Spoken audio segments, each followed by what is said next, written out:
Idea ఉండాలే కానీ అడుగు తినేవాడు కూడా అపర కోటీశ్వరుడైపోతాడు. పేద ప్రజల అవసరాల్ని ఆసరాగా చేసుకుని మరో పేదవాడు చేసిన మోసం ఇది. తాపీ పని కోసం రోజు కూలీగా హైదరాబాద్ వచ్చాడు. అందరితో పరిచయాలు పెంచుకున్నాడు. అనతి కాలంలోనే అందరికీ నమ్మకస్తుడిగా మారాడు. సమయం చూసి మరో దందా మొదలుపెట్టాడు. అదే చిట్టీల వ్యాపారం. అధిక వడ్డీ ఆశ చూపాడు. వందలాది మందితో చిట్టీలు కట్టించాడు. ఎవ్వరం మామూలుగా లేదు. డబ్బులే డబ్బులు, వేలు లక్షలు పోయాయి.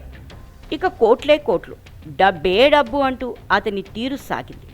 ఈ క్రమంలోనే మొత్తం పోగేసుకోవాలన్న ఆశ పుట్టింది. కట్ చేస్తే 70 కోట్లకు కుచ్చిటోపి పెట్టాడు ఆ తాపీ మేస్త్రి.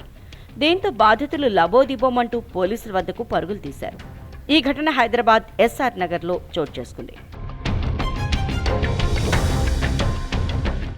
వివరాల ప్రకారం ఆంధ్రప్రదేశ్లోని అనంతపురం జిల్లా గుత్తికి చెందిన పుల్లయ్య తాపీ పని చేస్తూ హైదరాబాద్లో స్థిరపడ్డాడు.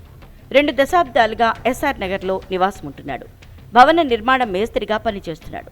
స్థానికులతో సత్సంబంధాలు ఏర్పరచుకుని చుట్టుపక్కల ప్రాంతాల్లో చిట్టి ఫైనాన్స్ వ్యాపారం నిర్వహిస్తున్నాడు.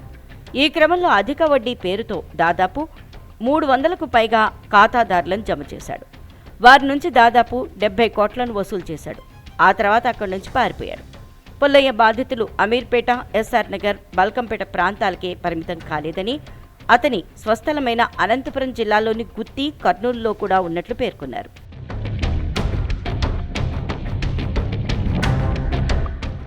అధిక వడ్డీ వస్తుందన్న ఆశతో తాము దాచుకున్న నగదుతో పాటు తమకు తెలిసిన వారి నగదును కూడా పుల్లయ్య దగ్గర డిపాజిట్లు చేయించామని బాధితులు లబోదిబోమన్నారు. డబ్బు కోసం ఖాతాదారుల నుంచి ఒత్తిడి పెరగడంతో పుల్లయ్య ఫిబ్రవరి 24, 25, 26 తేదీల్లో డబ్బులు చెల్లిస్తానంటూ అందరినీ నమ్మించాడు. అయితే 23వ తేదీ సాయంత్రం తన ఫార్చ్యూన్ వాహనాన్ని ఇంట్లోనే వదిలి ఓ క్యాబ్లో తన కుటుంబ సభ్యులతో కలిసి పారిపోయినట్లు పేర్కొన్నాడు. నగదు కోసం పుల్లయ్య ఇంటికి వచ్చిన వారు అక్కడ పరిస్థితిని చూసి మిగతా వారికి సమాచారం ఇచ్చారు. దీంతో వారంతా కలిసి ఎస్ఆర్ నగర్ పోలీసులను ఆశ్రయించినట్లు సమాచారం.